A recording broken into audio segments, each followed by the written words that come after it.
Bom dia, hoje terça-feira, 26 de maio. Estamos dando início a mais uma reunião matinal. Atenção hoje aqui no mercado doméstico, principalmente por conta da votação no Senado das MPs, das medidas provisórias. A 665, que restringe o acesso ao seguro-desemprego e o abono salarial, que segundo o governo deve representar uma economia de 5 bi, e a 664, que era sobre os benefícios trabalhistas. Nessa, como você teve uma mudança do fator previdenciário, você pode ter uma elevação do governo em 40 bilhões de reais. Por isso, os aliados do governo do Planalto, pretendem fazer com que não seja votada, que ela caduque, e que seja votada na frente a 668, que aumenta tributos à importação. Então a gente pode esperar que hoje não seja votada a 664, ela caduca na segunda-feira, então não daria tempo por conta das emendas do fator previdenciário para ser votada, só seria votada a 665 e 668, o que acaba sendo bom aí em relação à redução de gastos por parte do governo. Por aqui também saiu o IPC-FIP, ele apresentou uma alta de 0,7, a mediana era 0,65.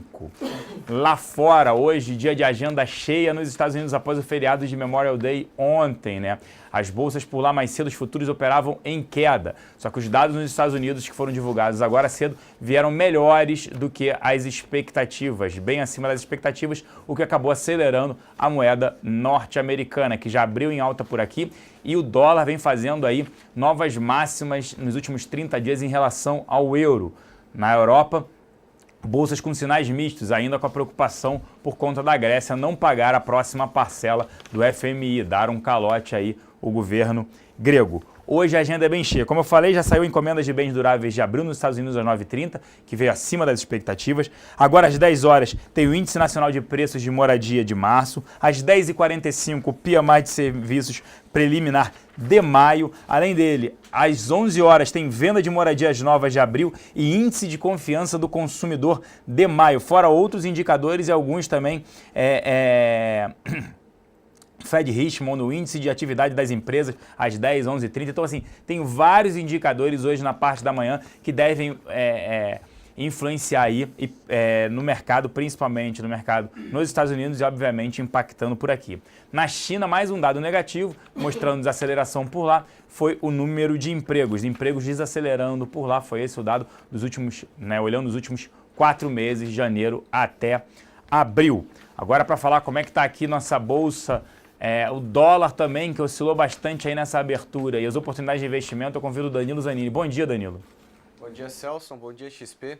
Bom, Celso, como você mesmo mencionou, os dados aí de bens duráveis nos Estados Unidos vieram acima das expectativas e o dólar está puxando para cima. A gente teve uma abertura aí aproximadamente 0,5% de alta. Posteriormente à divulgação dessa informação, o dólar trabalha com uma valorização na casa de 1%, 0,9% no início dessa manhã.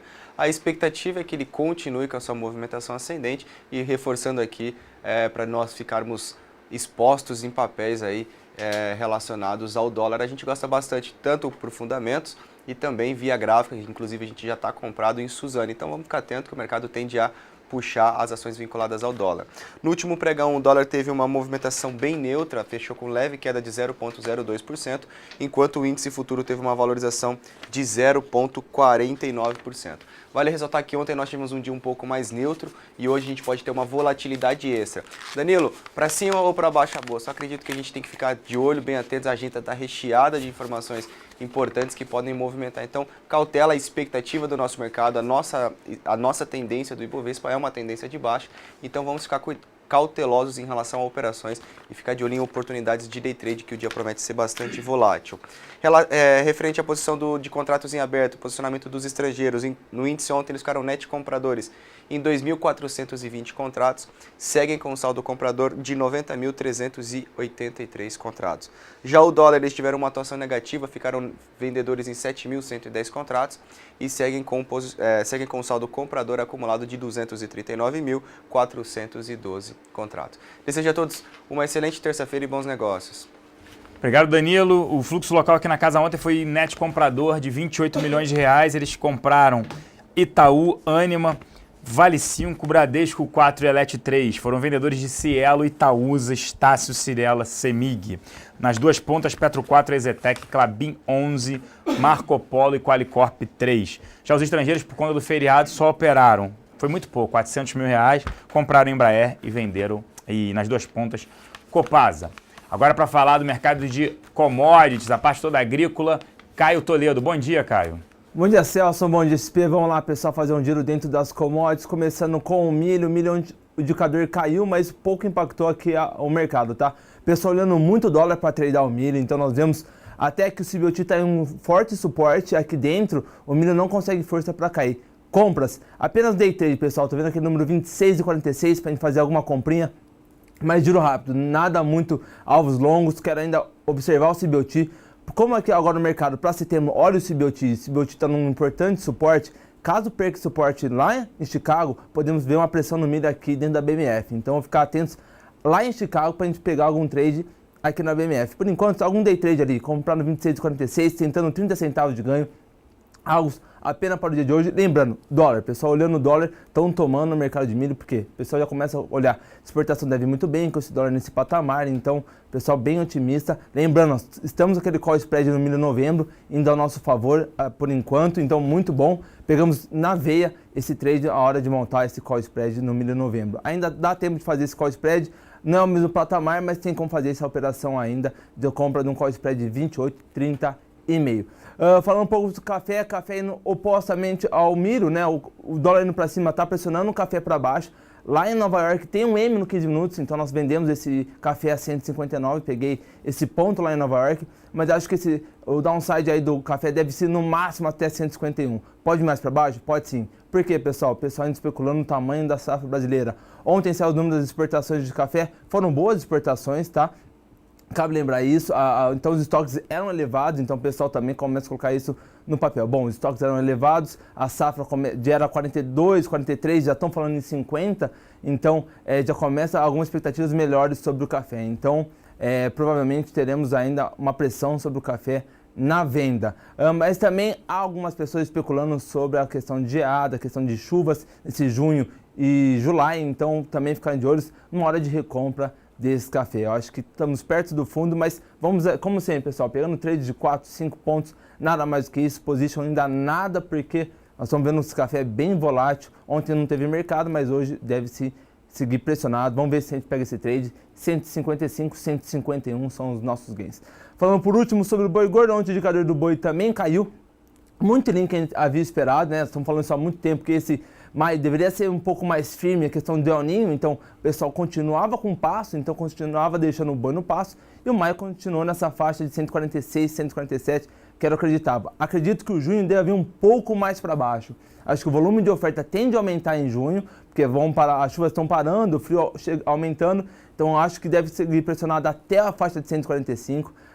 Maio nós acertamos 147, esse junho acho que vem até 145, mas abaixo disso acho muito improvável. Eu acho que ainda o volume de oferta é escasso, temos um aumento de volume, mas eu acho que esse volume não será aquele volume abundante para termos baixas no boi gordo, então acho que vem até a faixa 145, e acho que esse momento a gente quer fazer uma recompra na faixa 150, 151 no boi outubro. Então esse é o ponto que eu estou esperando aquela faixa 150 no boi outubro, para a gente fazer uma recompra já para o segundo semestre. Segundo semestre continuo bem otimista, isso há um bom tempo tenho estado otimista para o boi outubro, porque, pessoal, eu acho que o número de confinamento vai aumentar, mas acho que a oferta ainda é escassa, demanda interna tende a melhorar, sazonalmente a segundo semestre é bem melhor, e a demanda externa eu acho que melhora, preço de petróleo para cima ajuda a Rússia e a Venezuela a comprar mais carne brasileira. A questão da China, que também é um ponto positivo, até mostrei no Notícias Agrícolas semana passada, Hong Kong, ano passado, importou 260 mil toneladas de carne brasileira. Isso é um volume muito alto, então isso é o volume de China. Então, acho agora que a China começará a colocar nos dados mais importação de carne brasileira e Hong Kong tende a diminuir. Mas o volume net acho que é o mesmo, então China não tem muito impacto, mas é algo positivo. E a questão também dos Estados Unidos, que é uma questão muito positiva, ainda mais com o mercado de Coreia do Sul, mercado do Japão podendo abrir para a carne brasileira. Então, continuo otimista para o segundo semestre, mas agora eu acho que para esse curto prazo, junho deve ir até a faixa de 145 e vamos ficar atentos a compras já de outubro. Ok, pessoal? Da minha parte, por hoje é só isso. Desejo a todos um excelente dia e volto com você, Celso. Obrigado, Caio. Falando um pouco agora, o MEC saiu essa parte do FIES, né? Ele alterou aí a exigência para a solicitação do FIES, precisa ter nota no Enem a partir do primeiro semestre de 2016. Petrobras, Assembleia de ontem, distribuição de dividendos? Não terá para os preferencialistas, porque eles não vão utilizar a reserva de lucros. Fora isso, vale o destaque também, voto de preferencialista. Quando você tem uma ação que não paga né, dividendos, quando ela tem lucro, o preferencialista acaba tendo direito ao voto. Mas nesse caso, a própria empresa destacou que ela teve prejuízo, não vai pagar dividendos, o preferencialista não tem direito a voto. Uma outra informação sobre a Petrobras é que, segundo a Folha, a Petrobras colocou à venda 6 blocos de petróleo, incluindo 5 áreas do pré-sal. Essas áreas não fazem parte do modelo de partilha, que ela não poderia vender. No modelo de partilha, ela não pode se desfazer dessas áreas. Então, assim, notícia positiva, ela pode arrecadar 4 bilhões de reais. Para 4 bilhões de dólares, essa é a expectativa da companhia. O problema é que a empresa precisa de necessidade de caixa esse ano na casa de 13 bilhões de dólares, segundo o próprio fluxo de caixa dela informado na teleconferência numa segunda-feira, 2 semanas atrás, coisa de 2 semanas atrás, não, semana passada, foi segunda-feira da semana passada. Então a gente não recomenda exposição ativa, segue fora de Petrobras, empresa muito alavancada. O Braskem falou do reajuste de preço de 2% nas resinas, o preço da nafta, né, insumo derivado do petróleo, não para de subir. Esse é o problema para a companhia, por isso um dos motivos que a companhia também vem sofrendo.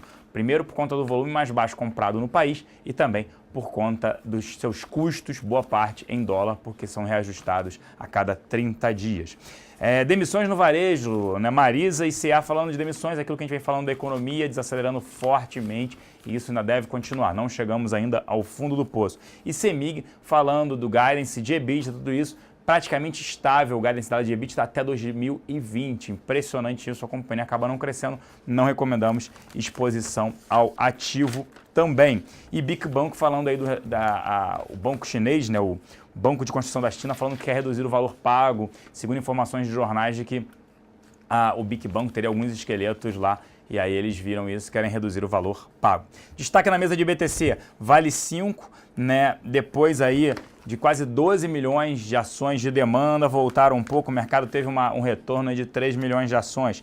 Marco Polo, tá, chegou a bater 41 milhões de ações, agora a posição foi reduzida para 35 milhões de ações short, impressionante essa taxa, onde atingiu o Marco Polo. E Ambev, ontem um destaque mais 1 milhão e 700 mil ações, elevando aí a posição short de 123 milhões de ações. A média do ano é de 105 milhões. Seguem como destaque na posição short sobre o Free Float, Magazine Luiza, OGX, Tecnisa e Usim 5. Um excelente terça-feira a todos. Nos encontramos novamente no UFC a partir de 11h35. Um abraço e até lá.